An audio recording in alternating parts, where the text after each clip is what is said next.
The Armageddon Rag is a horror book written by George R.R. Martin. This follows this band called the Nazgul. If you recognize that word, Nazgul, that is the ring wraiths from The Lord of the Rings. And since George R.R. Martin is heavily influenced by The Lord of the Rings, here we are. It follows the story of there was this band that met with tragedy many years ago and they disbanded after that tragedy happened. Someone wants to get the band back together even though one of the members isn't still alive. And that's only a technicality, right? So there's a lot of like weird occult stuff going on in this, and there's a lot of history, and it focuses on this band that was around throughout the 60s, and they were a hippie band, but they almost seemed like they were a lot darker than your typical like bands of that time.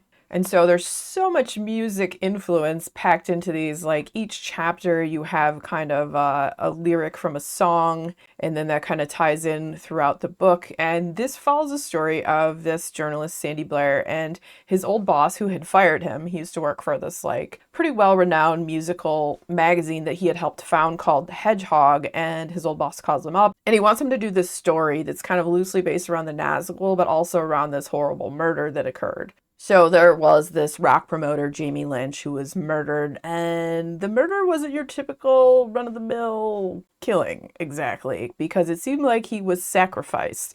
And the way that his body was found and how it was found and what was missing is very ritualistic and effed up. And so you have Sandy Blair, who is this rock journalist, getting pulled back into this. After he got out of the music scene, he became an author and wrote works of fiction, and he's been stuck basically on the book that he's been working on like page 37, and he just can't get past it. So when he gets this call, he's like, gets all nostalgic, and he kind of goes on this whole trip. And it's almost like a whole like soul searching thing too, because he reconnects with a lot of his old friends who were like in the whole hippie scene and back in the day. And so it's like this weird like collaboration of this building of story and of his morals and how all this ties in with what's going on. So his promoter's killed, and that's originally what the story is supposed to be about. And so he's going to go and talk to the old remaining members who are still there. But like, the weird thing that starts to happen is there starts to be rumors of how there's this other like promoter. His name is Eden Morse, and he wants to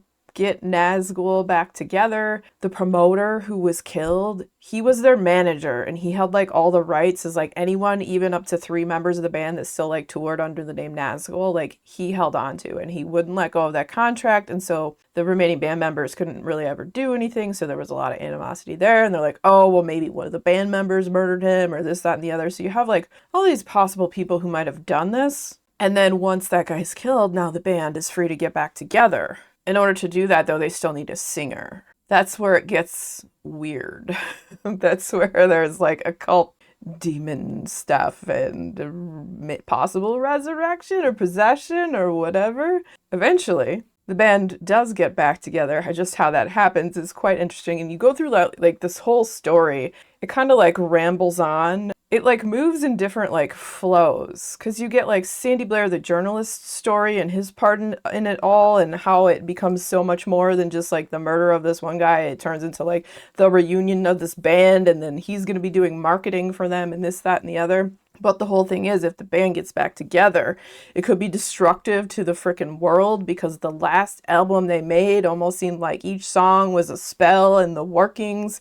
And when they played this one song called the Armageddon Rag, it was almost like a summoning of something, of forces, because there's power in music and there's all these different things and moving parts. And so this is my first George R.R. Martin book I've ever read. I liked it quite a bit. I'm probably never going to read Game of Thrones. I'm a horror fan, and I really like books that are like horror for music lovers. And so this was kind of like right up my alley. This was recommended to me by Andrew, who watches the channel. It felt like it had a lot of layers to it, you know? So you get the band story, you get what's going on with this effed up murder, you get some of the history of what was going on and like the times and the, you know, the protests and the music scene and all of these different aspects and moving parts of it. what had happened to the Nazgul when they played this giant concert in West Mesa, and then you get like these weird connections going on, like the rock promoter guy was killed on the same day that the incident that happened in West Mesa where the band members lost one of their band members. If you like music and you like horror and you like weird occult stuff, this was a lot of fun to read. If any of that sounds good to you, I would say definitely check it out. And if you enjoyed hanging out today, hit that subscribe button, come back, see me again, and we'll talk about more bookish things and weird stuff.